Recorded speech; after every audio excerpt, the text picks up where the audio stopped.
Hello dear listener, please subscribe to our channel. Enjoy watching. You ever find yourself in a situation where life just blindsides you? You think you've got everything under control, and then, bam, something hits you out of nowhere. That was me, 6 months ago. I thought I was living the dream, you know. Married to a beautiful woman, a decent job, nice house just outside of Chicago. Life was good, or so I thought. But I guess the universe had other plans. Let me set the stage for you. It was a Thursday evening, and I was pulling another late night at work.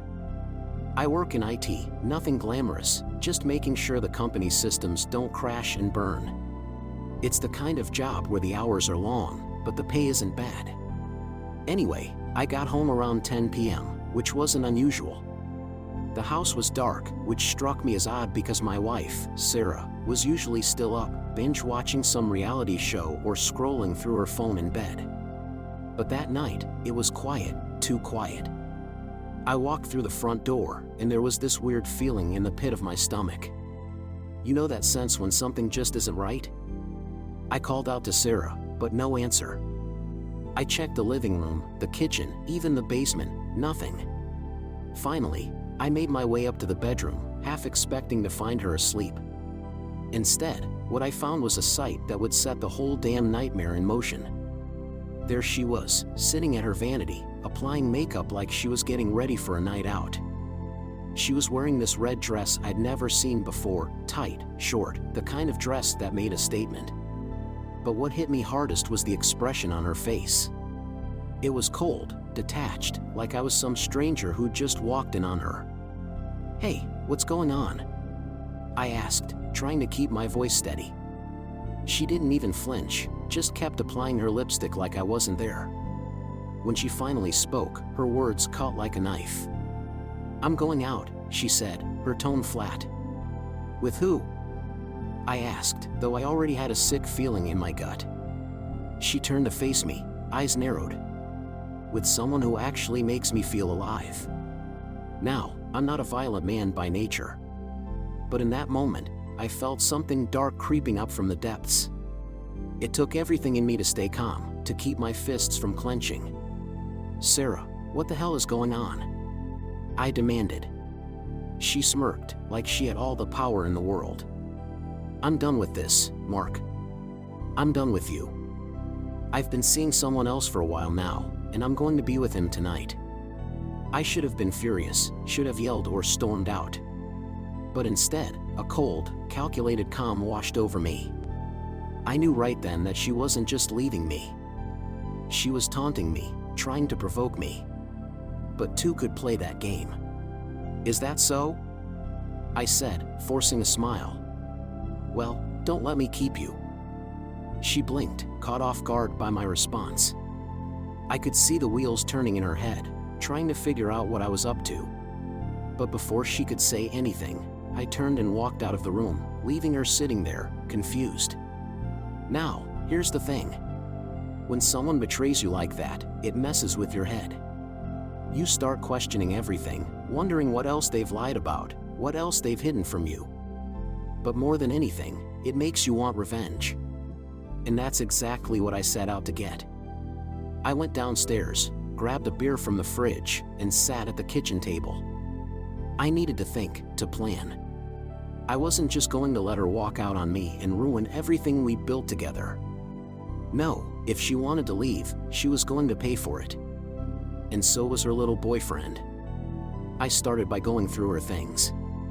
It didn't take long to find what I was looking for, a second phone, hidden in the back of her closet. I turned it on and, sure enough, there were all the messages, the calls, the plans she'd made with this guy. They were going to meet at some fancy hotel downtown, spend the night together while I was left to rot in our empty house.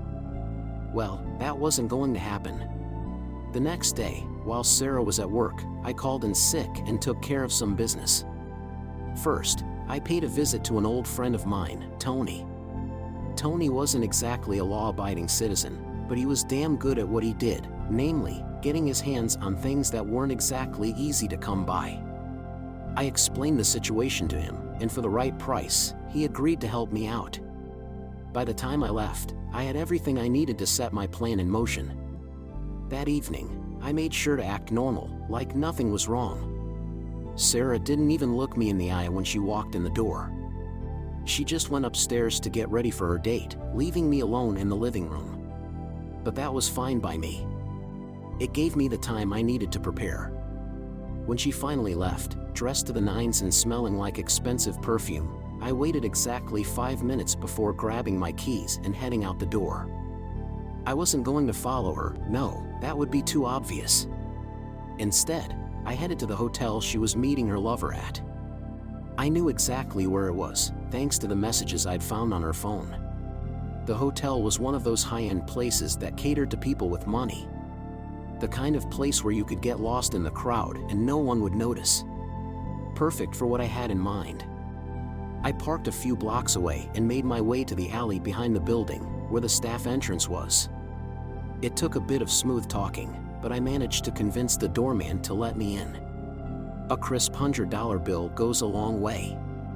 Once inside, I slipped into one of the service elevators and headed up to the floor where Sarah and her lover would be meeting. I knew the room number, 312, thanks to a little research I'd done earlier that day. Tony had come through for me, as always. When I reached the 3rd floor, I slipped out of the elevator and made my way down the hall, keeping my head low. Room 312 was at the end of the corridor, and I could already hear voices coming from inside. They were laughing, talking, completely oblivious to the fact that their night was about to take a very dark turn. I pulled out the small device Tony had given me, a little gadget that could override the electronic lock on the door. It took all of 5 seconds to get the door open, and when I stepped inside, they didn't even notice at first. They were too wrapped up in each other. Sarah was sitting on the edge of the bed, her lover, a tall, muscular guy with a smug grin, standing in front of her. When they finally realized I was there, the look of shock on their faces was priceless. "Mark," Sarah gasped, her face draining of color. "What are you doing here?" "Just thought I'd join the party," I said, my voice cold and steady. I looked at her lover, who was already starting to puff up his chest like he was going to do something about it. "Who the hell are you?" he demanded. "I'm the guy who's going to make sure you never forget this night," I replied, pulling out the small black case I'd brought with me. He sneered, clearly underestimating me. "You think you can take me on, old man?" I just smiled, opening the case to reveal what was inside, a small vial of clear liquid and a syringe. His expression shifted from cocky to confused. "What the hell is that?" he asked, taking a step back. "Something that's going to make sure you regret ever touching my wife," I said, stepping toward him. He tried to back away, but before he could do anything, I lunged forward and jabbed the syringe into his neck, pressing down on the plunger. He staggered back, clutching at his neck, his eyes wide with fear. "What did you do to me?" "Just a little something to make sure you suffer," I said, watching as he started to sway, his knees buckling. Within seconds, he collapsed to the floor, twitching and gasping for air. Sarah screamed, rushing to his side. "Mark, what did you do? What did you give him?" I crouched down next to her, grabbing her by the chin and forcing her to look at me. "It's a paralytic," I said calmly. "He's not going to die, but he's not going to be moving anytime soon either." She tried to pull away, but I tightened my grip. "You see, Sarah, you made a mistake. You thought you could just walk away from me, that I'd let you go. But you were wrong. You belong to me, and no one else." Tears streamed down her face as she struggled to speak. "Mark, please." I released her, standing up and looking down at the man who had tried to steal my wife from me. "Now, here's what's going to happen. You're going to walk out of here, and you're going to leave the city. You're going to leave this city. You're going to leave him here and walk out of this hotel like nothing ever happened. If you ever contact him or try to come back to me, I'll make sure this little incident ends up in the hands of the police. And trust me, they'll find all sorts of evidence that points to you." She looked at me in disbelief, her eyes darting between me and the man who was now lying helplessly on the floor. "You're insane," she whispered. I smiled again, but it didn't reach my eyes. "No, Sarah. I'm just done being the fool." Sarah sat there, frozen in shock. I could see the gears turning in her head, trying to process what was happening. Finally, she nodded, her body trembling with fear. "Fine," she said, her voice barely above a whisper. "I'll leave. I won't come back." "Good," I said, standing up and walking toward the door. "And just so you know, the cameras I set up in this room, they've captured everything. So don't even think about going to the cops. You're not the victim here." Her eyes widened in horror as she realized how deep my plan went. But she didn't argue. She knew she had no choice. With one last glance at the man she'd betrayed me for, she grabbed her purse and hurried out of the room, leaving him behind. I waited until I heard the elevator doors close before turning my attention back to the man on the floor. He was still conscious, his eyes filled with terror as he struggled to move. I crouched down beside him, watching as his breath came in short, shallow gasps. "You know," I said calmly, "I could have done a lot worse. But I'm not going to kill you.